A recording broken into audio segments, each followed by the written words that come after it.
The moment I realized my brother didn't see me as family, just free labor.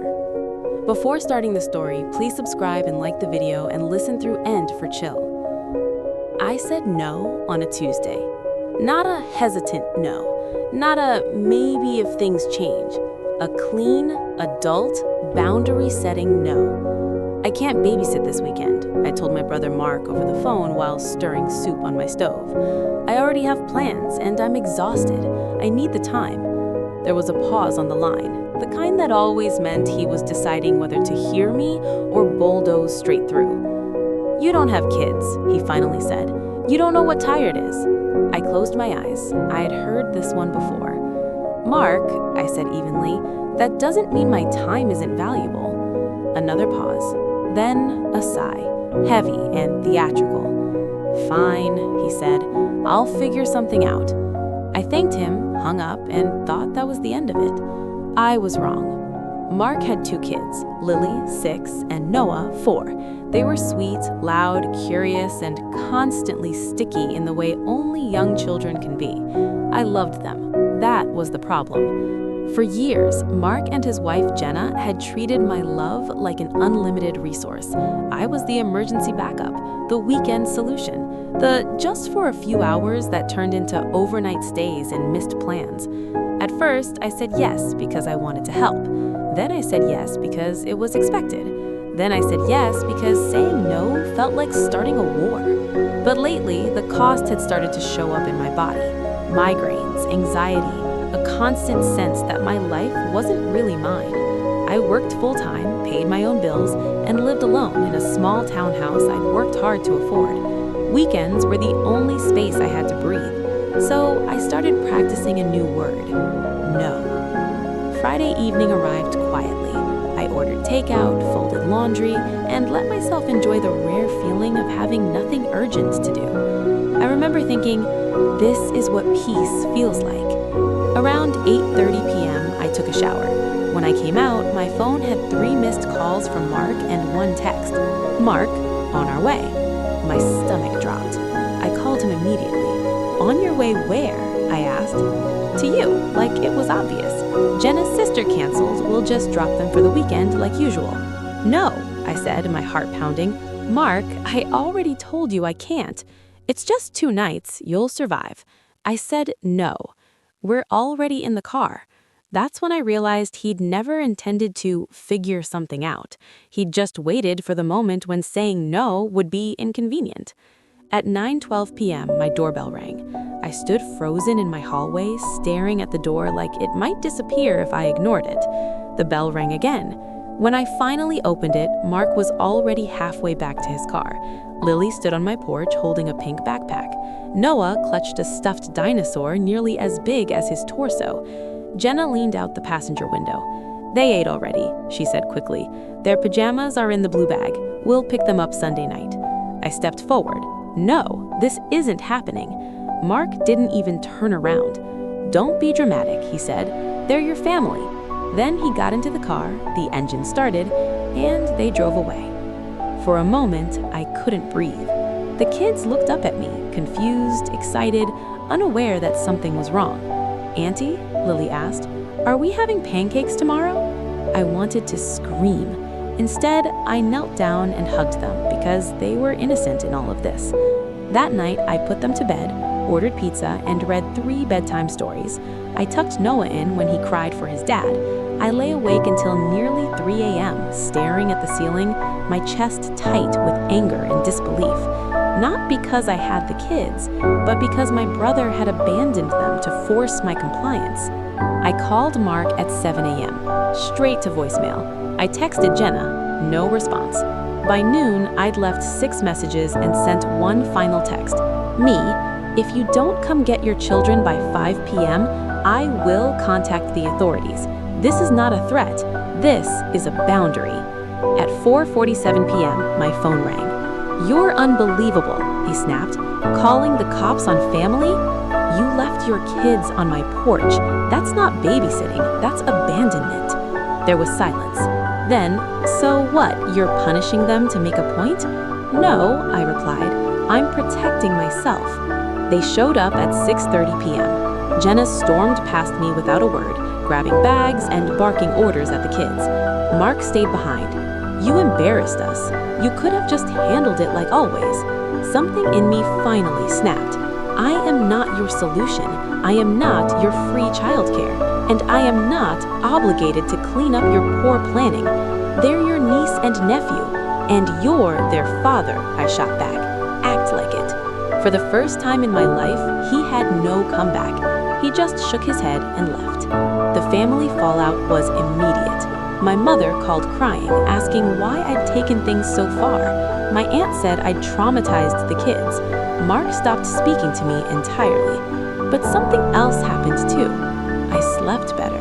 I stopped feeling that low-grade panic every Friday afternoon. I realized how often my kindness had been mistaken for consent. Lately, my mom quietly admitted Mark and Jenna had never even tried to find another sitter. She said, "They just assumed." That assumption ended at my doorstep. I didn't lose my family. I lost the version of myself that thought love meant self-erasure. I still see Lily and Noah, on my terms. I show up when invited, when respected, when I choose to.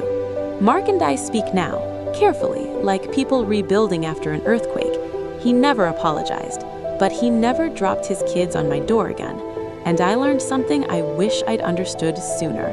Saying no doesn't make you selfish. Ignoring a no makes someone entitled. That weekend changed everything. Not because I refused to babysit, but because I finally refused to disappear.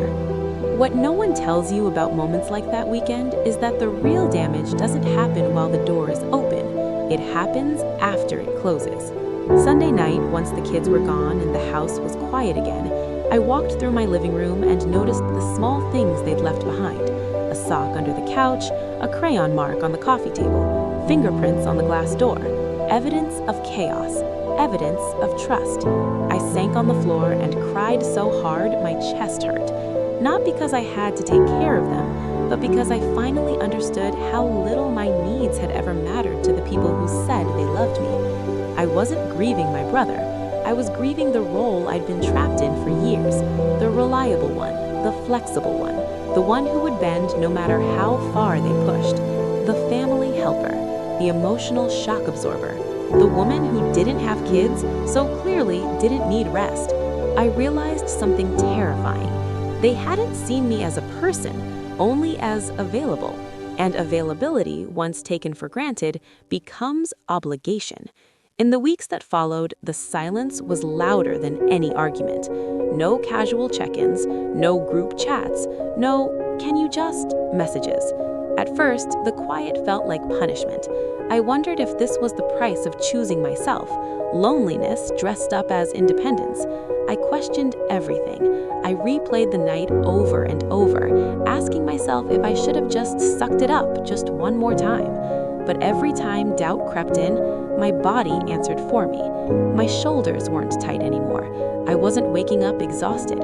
My Sundays no longer felt like recovery days from someone else's life.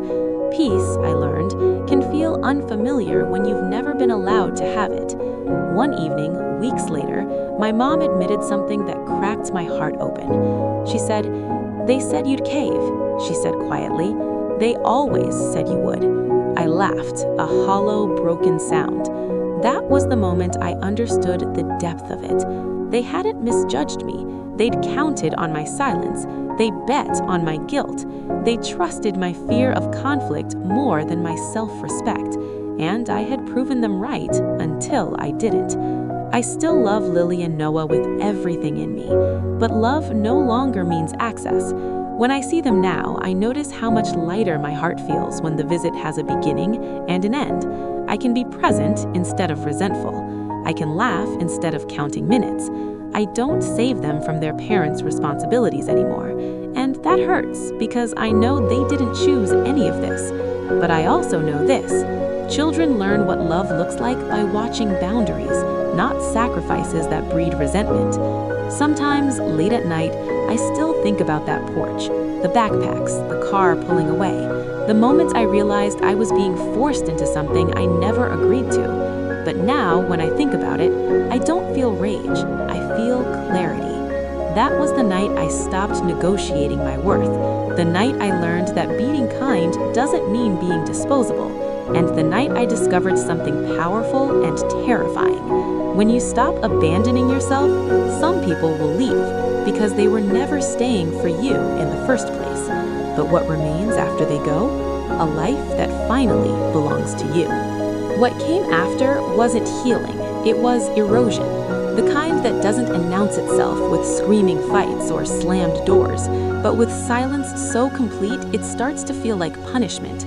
Days passed where my phone stayed face down on the table, untouched, no messages, no apologies, no acknowledgement that anything wrong had happened at all. It was as if the family had collectively decided that the easiest way to deal with my boundary was to erase me from the narrative. I became the problem because I refused to be the solution. The darkest realization came slowly, in pieces I didn't want to assemble. I started replaying memories, not the big, dramatic ones, but the small, ordinary moments. Every, "Can you just watch them for a bit?" that turned into hours. Every holiday where I cooked, cleaned, and smiled while someone else relaxed. Every time I rearranged my life so theirs could stay intact. And I saw the pattern with brutal clarity. I had never been loved for who I was. I had been valued for what I provided. The moment I stopped providing, the warmth disappeared. No rage, no grief from them, just withdrawal, like a service that had been canceled. No one directly accused me of anything, they didn't need to.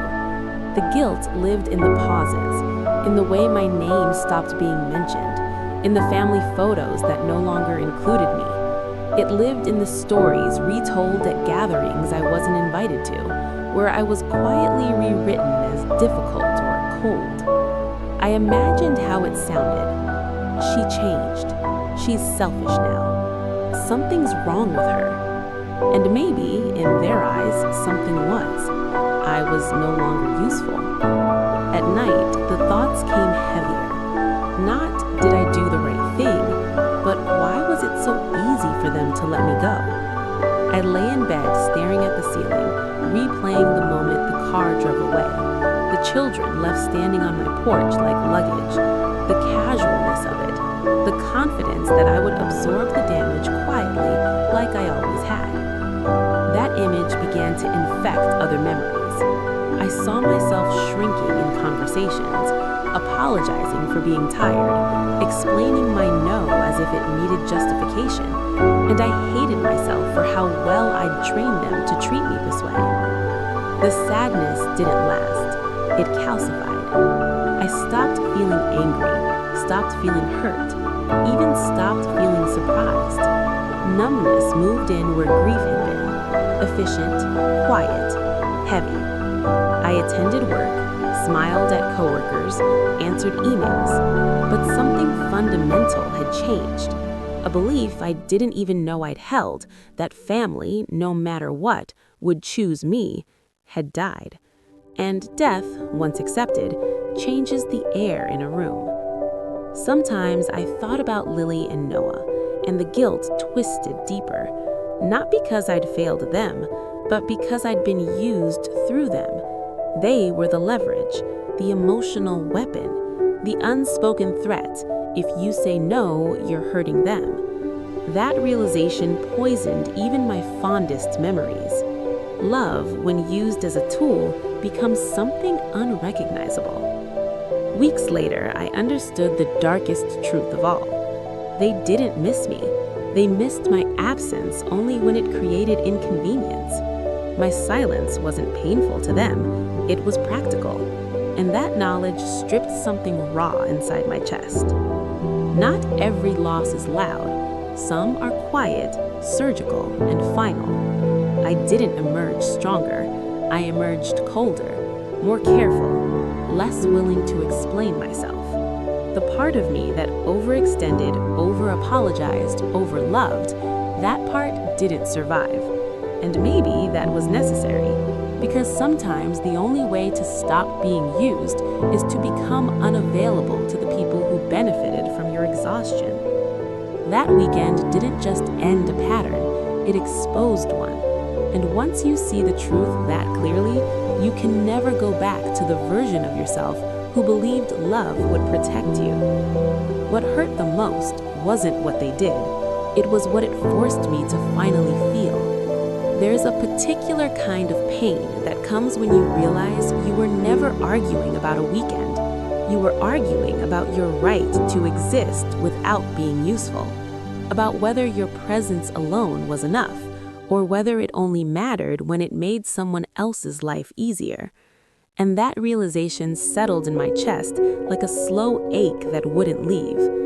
I began grieving people who were still alive, not the brother I had, but the brother I thought I had. Not the family I belonged to, but the one I imagined would stand with me when things got uncomfortable. I mourned the illusion quietly, the way adults do when they realize a childhood belief no longer fits the world.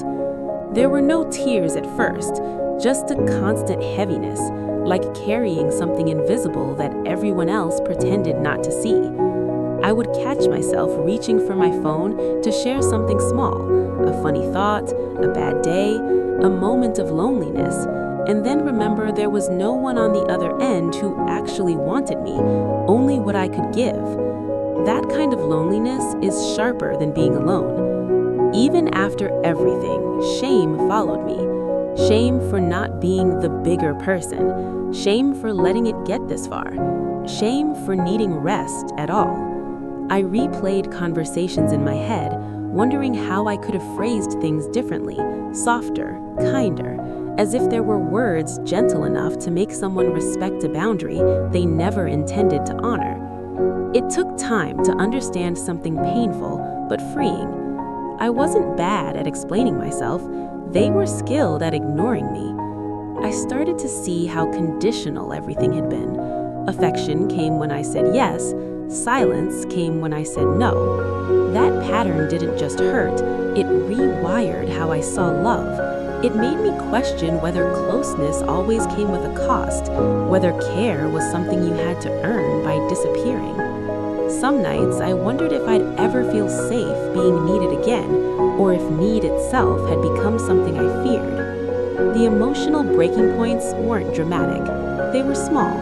Standing in the grocery store, seeing a child tug on their mother's sleeve, hearing a laugh that sounded like lilies echo down an aisle, finding a crayon months later still wedged behind the couch. Each moment felt like a bruise being pressed, tender, unexpected, impossible to explain to anyone else. I loved those kids, I still do, and loving them meant accepting a truth that hurt deeply. I could care without sacrificing myself anymore, even if that choice made me look cruel to people who never cared about my limits. Healing didn't arrive like relief, it arrived like distance. I stopped over-explaining, stopped preemptively apologizing, stopped offering pieces of myself before anyone asked. At first, that emptiness felt terrifying, like I'd cut away something essential. But over time, I realized I hadn't lost myself, I had retrieved myself. Even now, there are moments when the sadness resurfaces, not loud, not dramatic, just a quiet ache that reminds me of what I hoped family could be. I let it exist, because pretending it didn't hurt would mean lying to myself the same way I'd been taught to do for others. And I promised myself I would never do that again. What that weekend ultimately taught me wasn't about babysitting. It was about permission. Permission to take up space. Permission to be tired. Permission to be loved without being consumed. Some people mistake boundaries for rejection, but the truth is simpler and sadder. The people who leave when you stop overgiving were never staying for your heart, only for your hands. And once I understood that, the grief didn't disappear, but it finally had somewhere honest to rest. I used to think the hardest part of loving my family was learning how to give. I was wrong. The hardest part was learning when to stop. I I didn't refuse to babysit because I was angry. I refused because I was empty. By the time that weekend arrived, my life had become a series of quiet sacrifices no one noticed anymore. Every yes chipped something away from me, and every time I tried to speak up, I was reminded, gently then not so gently, that my needs came last. So when my brother asked me to take his kids again, I did something terrifying. I chose myself. When I opened my door and saw 2 small bags, 2 familiar faces, and no adults willing to stay, something inside me fractured. Not loudly, not violently.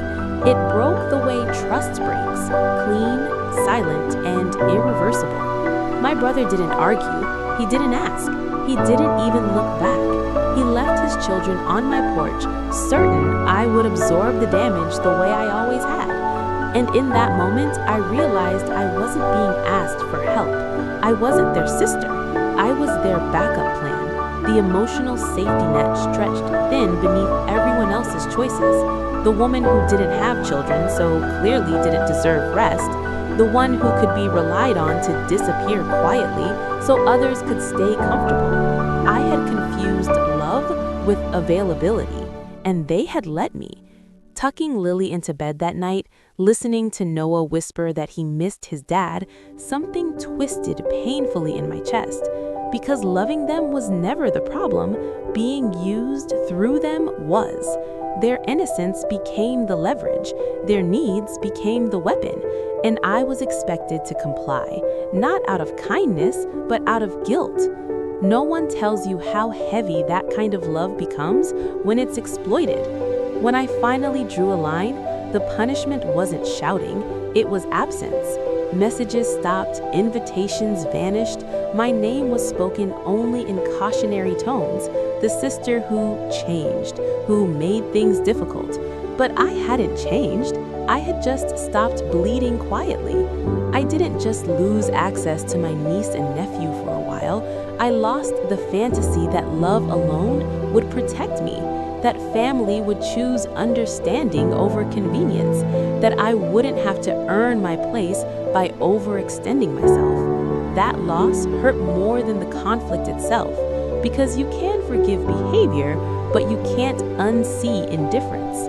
I still love my family, but I love myself enough to notice when affection comes with conditions. I don't rush to fix things anymore. I don't volunteer my exhaustion. I don't explain my boundaries as if they're flaws. What remains is quieter, but truer. That weekend wasn't about babysitting. It was about whether I was allowed to exist without being useful. And when I finally answered that question for myself, everything else shifted. Some people will call that selfish. I call it survival. Because the people who truly love you don't leave when you stop giving. They stay and learn how to meet you where you are. If that story gave you chills, drop a like, subscribe, and comment so I know you made it to the end. I've got another one. See you then.